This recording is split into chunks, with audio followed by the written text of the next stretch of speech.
Welcome back to our channel. So ఇవాళ ఇషిత్ భట్ గుజరాత్ గాంధీనగర్కి చెందిన ఈ అబ్బాయి ఇప్పుడు ఫుల్ వైరల్గా మారుతున్నారు. National media, social media attention అంతా కూడా ఆ చిన్న అబ్బాయి పైన, వాళ్ళ పేరెంట్స్ పైనే ఫోకస్ చేశారు. ఇంతకీ ఎందుకు అనేది చూద్దాం. ఇన్ జనరల్గా ఏదైనా షోస్ ఉంటే అక్కడుండే హోస్ట్ గెస్ట్ని టీజ్ చేస్తూ ఉంటాడు. చాలా ఫన్గా మనం అందరం ఎంజాయ్ చేస్తూ ఉంటాం. సో అది fun show. So serious show కూడా సో కొంత ఫన్ ఉండడానికి అట్లాంటి టీజింగ్ అనేది కంటిన్యూ ఉంటుంది. కానీ అదే గెస్ట్ హోస్ట్ చేస్తే ఎట్లా ఉంటుంది అనేది ఈ అబ్బాయి వీడియో చూస్తే మనకు అర్థమవుతుంది. సో ఆ అబ్బాయి టీజ్ చేసింది, సమాధానం చెప్పింది ఎవరికో కాదు, big B Amitabh Bachchan. So ఈ ఇష్యూ జరిగింది ఎక్కడ అంటే కౌన్ బనేగా కరోడ్పతి ప్రోగ్రామ్ అనమాట. సో ఒక్కసారి చూడండి, వీడి టీజింగ్కి, ఈ అబ్బాయి టీజింగ్కి అమితాబే తలపట్టుకున్న పరిస్థితికి వచ్చిందనమాట. సో కొన్నిసార్లు అమితాబ్ బచ్చన్కి కూడా ఆ షోలో కోపం వచ్చిన పరిస్థితి, అయినా దాన్ని చాలా కంట్రోల్ చేసుకొని చిన్న స్మైల్తో మళ్ళీ పిల్లలతో ఆ క్వశ్చన్స్ అడగడం మొదలుపెట్టాడు. కానీ ఈ వీడియో ఎప్పుడైతే వైరల్ అయిందో పాపం ఇషిత్ భట్ పేరెంట్స్ని అందరూ తిట్టడం, ట్రోల్ చేయడం స్టార్ట్ చేసినారు. కొంతమంది మెసేజెస్ అయితే ఎలా ఉన్నాయంటే, అసలుకి ఆ పేరెంట్స్కి పిల్లాన్ని పెంచడం తెలుసా, అసలు అంత హైపర్ యాక్టివ్ అవసరమా, లేదంటే ఇంత యాక్టింగ్ అవసరమా, ఇంత ఇష్యూ అవసరమా, ఇంత ఓవర్ యాక్షన్ అవసరమా, ఇట్లాంటివన్నీ కూడా ఒక నెగిటివ్ కమెంట్స్ పెడుతున్నారు. But I'm not about it. But నేను ఏం చెప్పాలి అని అనుకుంటున్నానంటే, అసలుకి అది ఫన్గా ఎంజాయ్ చేద్దాం. అంటే అదొక సీరియస్ షో ఏం కాదు. అండ్ కిడ్స్తో అంత పెద్ద సీరియస్ షో అమితాబ్ బచ్చన్ అయినా ఇంకెవరైనా అయ్యి ఉండొచ్చు. కాకపోతే ఎవరు కూడా కిడ్స్ని అంత హార్ష్గా ఎవరు కూడా బిహేవ్ చేయరు. అందుకనే వాడి అల్లరి కాస్త అమితాబ్ బచ్చన్కి ఇరిటేటింగ్ అనిపించిన అమితాబే అక్కడ కన్విన్స్ అయిపోయి కిడ్ షో అని అనుకొని వాడితో చాలా ఫ్రెండ్లీగా మూవ్ అయిపోయాడు. ఇన్ కేస్ వాడు మినిమం 50 lakhs అబోవ్ గెలుచుకుంటేనే అమితాబ్తో ఫోటో దిగడానికి ఒక ఛాన్స్ ఉంటుంది. కానీ వీడి అల్లరికి, వీడి ముద్దు మాటలకి అమితాబే ఫోటో ఇచ్చాడు. కానీ మిగతా వాళ్ళు ఎందుకు దాన్ని అంత వైరల్ చేస్తున్నారో నాకు అర్థం కాలేదు. ఇంతకీ ఈ షోలో వీళ్ళు చేసిన అల్లరి ఏందో చూద్దాం. నేను ఇందాక మీకు చెప్పాక కాస్త చిరాకు పడ్డా కూడా మళ్ళీ తర్వాత కొంత కామ్ అయిపోయి 4th క్వశ్చన్ అడగడం స్టార్ట్ చేసిండు అనమాట అమితాబ్. సో ఇదే అనమాట ఆ షోకి సంబంధించి. ఈ షోకి రావాలంటే కూడా చాలా కష్టమైనది. సో అందులో ఒక 5 levels ఉంటాయి. సో 5 levels విన్ అయ్యి ఇషిత్ ఇక్కడ వరకు వచ్చిండు. సో వచ్చిన తర్వాత కూడా ఆ షోలో ఉండడానికి కంటిన్యూ వాళ్ళని ఒక 4 questions వేస్తారు కిడ్స్ని. ఆ 4 roundsలో ఎవరైతే విన్ అవుతారో అమితాబ్ ముందు కూర్చునే అవకాశం వాళ్ళకు ఉంటుంది అనమాట, హాట్ సీట్ పైన. సో ఆ క్వశ్చన్స్కి కూడా సరైన సమాధానం చెప్పిన తర్వాతనే అమితాబ్ దగ్గరకు వచ్చింది. సో ఇదంతా హై టాస్క్ అనేది పాపం ఇషిత్ శెట్టి చేసింది ఎవరికి గుర్తుకు రావట్లేదు, వాడిని ట్రోల్ చేస్తుంటే. సో ఒక్కసారి వీడియోలో అసలు ఏమంటున్నాడో విందాం.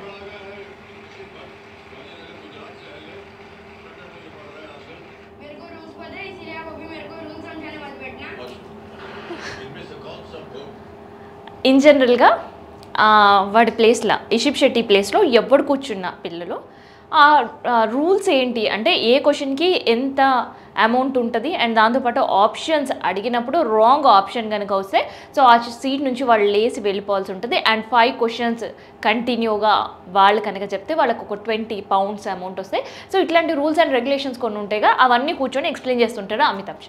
సో కానీ ఇషిత్ శెట్టి మాత్రం కంటిన్యూగా కౌన్ బనేగా కరోడ్పతి ప్రోగ్రామ్ ఫాలో అవుతుంటాడేమో, అందుకని వచ్చి కూర్చోగానే బాగా ఎగ్జైటెడ్. ఒక పక్క బిగ్ బి అమితాబ్ని చూసిన ఎగ్జైట్మెంట్, ఇంకొక పక్క అప్పుడే విన్ అయ్యి వచ్చి హాట్ సీట్లో కూర్చున్న తర్వాత నెక్స్ట్ క్వశ్చన్ ఏంది అనే ఎగ్జైట్మెంట్ అయ్యి ఉండొచ్చు.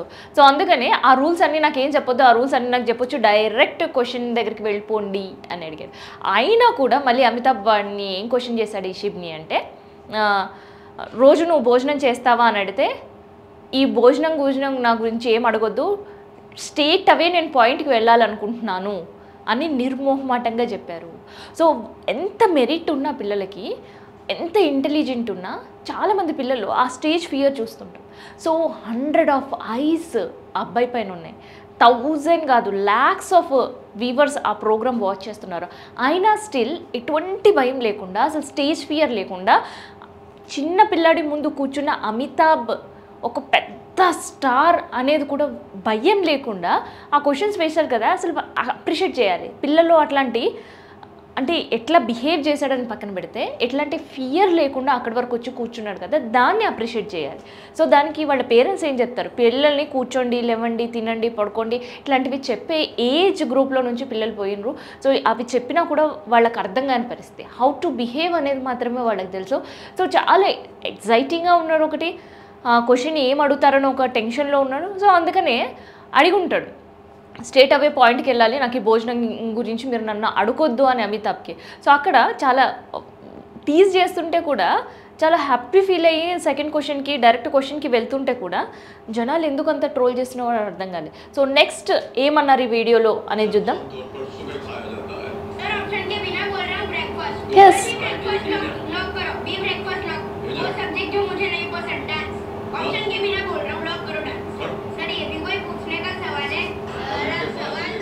Done. So first question, morning టైంలో ఏం తింటారు అని అడిగితే చిన్నపిల్లలు ఎవరైనా చెప్పేది ఏంటంటే బ్రేక్ఫాస్ట్. సో దానికి ఆప్షన్స్ అవసరం లేదు, డైరెక్ట్ నేను ఆన్సర్ చెప్తున్నా, మీరు అది లాక్ చేసేసుకోండి అని.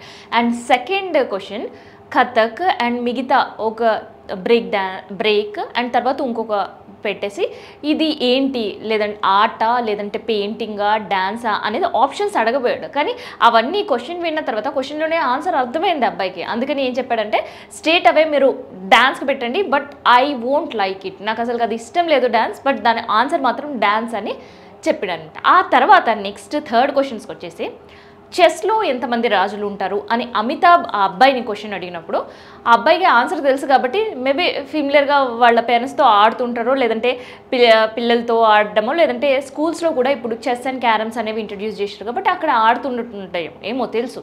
సో అట్లా సో ఇంకేంది అసలు అది కూడా క్వశ్చన్ అడుగుతారా, చెస్ బోర్డులో ఎంతమంది ఉంటారు, 2 రాజులు ఉంటారు అని స్టేట్ అవే చెప్పేసి దానికి సంబంధించి ఆప్షన్స్ అడుగుతుంటే కూడా ఆప్షన్స్ అడిగి టైం వేస్ట్ చేయొద్దు, మీరు డైరెక్ట్ లాక్ చేసేసుకోండి ఆన్సర్. దానికి అమితాబ్ చాలా ప్రేమగా నీకు లేకుండా అట్లీస్ట్ షో చేస్తున్నా కాబట్టి వ్యూవర్స్ కోసమైనా నేను అడగాలి కదా అని అంటే, లేదు వాళ్ళు స్క్రీన్ పైన చూసిస్తారు, మీరు నెక్స్ట్ క్వశ్చన్కి వెళ్ళిపోండి, అది లాక్ చేసేయండి, మీ దగ్గర చాలా లాక్స్ ఉంటాయి కానీ నేను చెప్పిన ఆన్సర్ మాత్రం కరెక్ట్గా లాక్ చేయండి అని చెప్తూ ఆ క్వశ్చన్స్ అడుగుతుంటే ఆన్సర్స్ చెప్తూ వెళ్ళాడు. కానీ 5th క్వశ్చన్ వచ్చేసరికి ఏం జరిగిందో చూద్దాం. సో ఆ 5th క్వశ్చన్ పాపం ఇషబ్ కరెక్ట్గా సమాధానం చెప్పకపోవడం వల్ల ఇంత ట్రోల్స్ ఇవాళ చూస్తున్నాం అనమాట. లాస్ట్ క్వశ్చన్ వచ్చేసరికి విన్నారు కదా, సో వాల్మీకి రామాయణంలో ఎన్ని ఖండాలు ఉంటాయి అని అడిగినప్పుడు సో దానికి సంబంధించిన బాల్ఖండ్ కావచ్చు, అయోధ్యాఖండ్ కావచ్చు, యువన్ ఖండ్ కావచ్చు, ఇవన్నీ ఆప్షన్స్ అడిగినప్పుడు సో ఫెమిలియర్గా అయోధ్య అనే వర్డ్ వింటూ వచ్చినాడేమో ఇషబ్, అందుకని ఆ బాబు ఏం సమాధానం చెప్పిండంటే అయోధ్యాఖండ్ అని చెప్పేసిండు. కానీ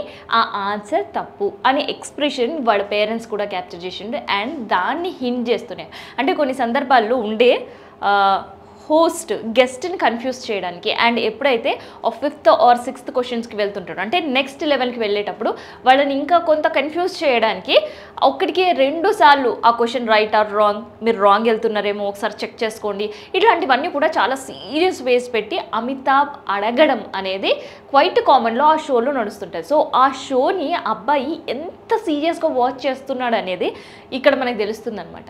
సో అందుకని ఆ కన్ఫ్యూజన్ లేకుండా ఉండాలి, అబ్బాయి చెప్పే ఆన్సరే కరెక్ట్ అని అనుకున్నాడేమో, అందుకని చాలా చాలా చాలా కాన్ఫిడెంట్గా 4 ఆప్షన్స్కి లాక్ చేయకండి, ఒకటే ఆప్షన్కి లాక్ చేయండి అని. తర్వాత కన్ఫ్యూజ్ చేయడానికి మళ్ళీ రిపీటెడ్ గడితే కూడా ఆలోచించకుండా ఆప్షన్ బీనే అని 1కి 10 సార్లు చెప్పింది అనమాట. సో అదే ఇప్పుడు ట్రోల్ అవుతుంది. సో ఆన్సర్ తప్పు చెప్పడం ఒక కారణం అయితే ద వే ఆ పిల్లాడు బిహేవ్ చేయడం కూడా ఒక బిగ్ బి అమితాబ్తో అట్లా బిహేవ్ చేస్తాడా, సో అసలు క్వశ్చన్ అడిగిన తర్వాత ఆన్సర్కి ఆప్షన్స్ కూడా ఇచ్చే టైం కూడా ఇవ్వకుండా అంత విసిగిస్తాడా, ఇంత ఇరిటేట్ చేస్తాడా, అసలు పిల్లల్ని పెంచే పద్ధతి ఆ పేరెంట్స్కి తెలుసా, ఇంత రూడ్ బిహేవియర్ ఉంటుందా, సరే బిగ్ బీతోనే ఇట్లా బిహేవ్ చేస్తే బయట వాళ్ళతో ఎట్లా బిహేవ్ చేస్తారని అసలు నిజంగా ఆ పేరెంట్స్కి ఆ అబ్బాయిని పెంచడమే తెలియదని ఇట్లాంటివన్నీ కూడా నెగిటివ్ కామెంట్స్ ట్రోల్స్ ఆ పేరెంట్స్ ఎక్స్ప్రెషన్స్ని పెట్టి అండ్ ఈ అబ్బాయి వే హీఈస్ ఆస్కింగ్ ద క్వశ్చన్స్ అంటే ఈ అబ్బాయి క్వశ్చన్ అడిగిన తర్వాత అమితాబ్ని క్వశ్చన్ చేస్తాడా అని కూడా అమితాబ్ ఫ్యాన్స్ అందరూ కూడా అబ్బాయిని విపరీతంగా ట్రోల్ చేస్తున్నారు. సో అక్కడ ఒక చిన్న అబ్బాయి అనే విషయం మర్చిపోయారేమో. నాకేమనిపించిందంటే ఓకే అదంతా కూడా పిల్లల ఎగ్జైట్మెంట్, ఒక్కసారి ఒక పిల్లలతో ఒక 10 minutes ఉంటే ఆ 10 minutesలో నంబర్ ఆఫ్ షేడ్స్ పిల్లల్లో కనిపిస్తాయి, నంబర్ ఆఫ్ బిహేవియర్స్ మనకి ఆ పిల్లల్లో కనిపిస్తాయి. అప్పుడే ఆడుతుంటారు, అప్పుడే గొడవ పడుతుంటారు, అప్పుడే ఏడుస్తుంటారు, అప్పుడే నవ్వుతుంటారు, సో అప్పుడే అల్లరి చేస్తుంటారు, అప్పుడే క్వైట్గా అవుతుంటారు, ఇన్ని వేరియేషన్స్ ఉండే పిల్లల్లో. సో అదొక రియాలిటీ షో అయ్యి ఉండొచ్చు, అక్కడ కూర్చున్నది అమితాబ్ బచ్చనే అయ్యి ఉండొచ్చు, కానీ పిల్లలకి అమితాబ్ బచ్చన్ ఏంది ఇన్ కేస్ ఎవ్వరూ కూర్చున్నా కూడా పిల్లల మెంటాలిటీస్ అంతే కదా. సో వాళ్ళు టాలెంట్ ఉంది కాబట్టే బిగ్ బి ముందు కూర్చునే అవకాశం వచ్చింది అని ఎందుకు ఆలోచించట్లేదు? సో ఆలోచించినా కూడా ఎందుకు ఆ అబ్బాయి సో ఇంట్లో వాళ్ళతో మాట్లాడినట్టే అక్కడ షోలో కూడా మాట్లాడి ఉండొచ్చు కదా. సో వాళ్ళ పేరెంట్స్ ఎంతో కొంత ప్రిపేర్ చేస్తుంటారు జనరల్ నాలెడ్జ్ గురించి.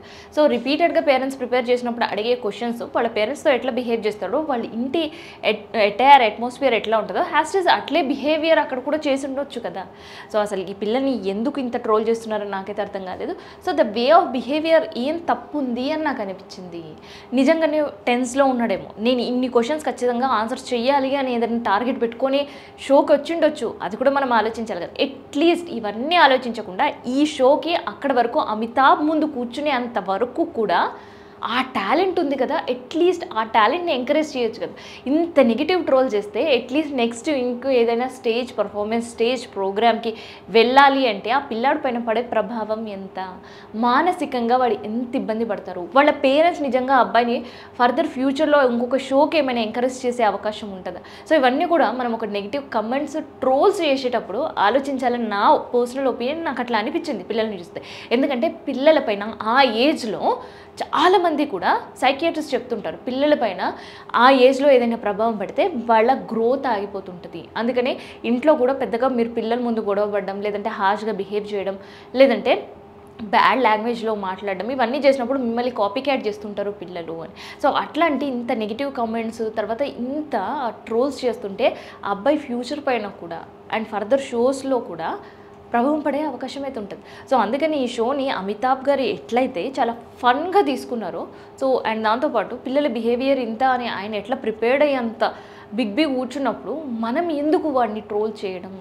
సో చిన్న బాబే కదా, సో చేసిన ఫన్ని ఎంజాయ్ చేద్దాం. సో ఒక సీరియస్ షో అయ్యి ఉండొచ్చు, కాకపోతే పిల్లలు ఉన్నప్పుడు ఖచ్చితంగా ఫన్ ఉంటుంది. సో అమితాబ్ చేసే కౌన్ బనేగా కరోడ్పతి పిల్లలకు సంబంధించిన ఏ ప్రోగ్రామ్ అయినా అది చాలా సీరియస్గా ఉండదు. పెద్దవాళ్ళతో చేసినప్పుడు అది కొంత సీరియస్గా ఎమోషనల్గా ఉంటుంది, కానీ పిల్లలతో చేసినప్పుడు మాత్రం ఆ ప్రోగ్రామ్ కొంత ఫన్ అందులో కూడా యాడ్ అయ్యి ఉంటుంది. సో పిల్లల ఎక్స్ప్రెషన్స్ కావచ్చు, ద వే దే రెస్పాండ్ కావచ్చు, లేదంటే ఆ క్వశ్చన్ అర్థం కాకపోతే వాళ్ళు పెట్టే ఎక్స్ప్రెషన్స్ కావచ్చు, లేదంటే విన్ అయ్యి ఆ సీట్ దగ్గరికి వచ్చి కూర్చున్నప్పుడు వాళ్ళ ఎక్స్ప్రెషన్స్ కావచ్చు, ఇవన్నీ కూడా చాలా ఫన్గా ఉంటాయి. సో అందుకని ఆ ప్రోగ్రామ్ ఇంట్రడ్యూస్ చేసింది కేవలం ఒక నాలెడ్జ్ కోసం మాత్రమే కాదు, పిల్లల ఫన్ అండ్ ఎక్స్ప్రెషన్. అండ్ చాలామంది వ్యూవర్స్ కూడా ల్యాక్స్లో ఎందుకు చూస్తున్నారు ఆ ప్రోగ్రామ్ అంటే పిల్లల కోసం మాత్రమే. సో అట్లాంటి పిల్లల్ని ఇంతగా ట్రోల్ చేయడం అయితే నాకు మంచి అనిపించలేదు. సో మీరు చెప్పండి, సో వెదర్ ఈ వీడియో చూసిన తర్వాత ఆ అబ్బాయి వర్షన్స్ అండ్ ద క్వశ్చన్ అమితాబ్ని అడగడం అండ్ దాంతోపాటు చాలా క్లియర్గా లేదు మీరు లాక్ చేయండి, డోంట్ వేస్ట్ మై టైం అని చెప్పడం మీకు ఎట్లా అనిపించింది అనేది.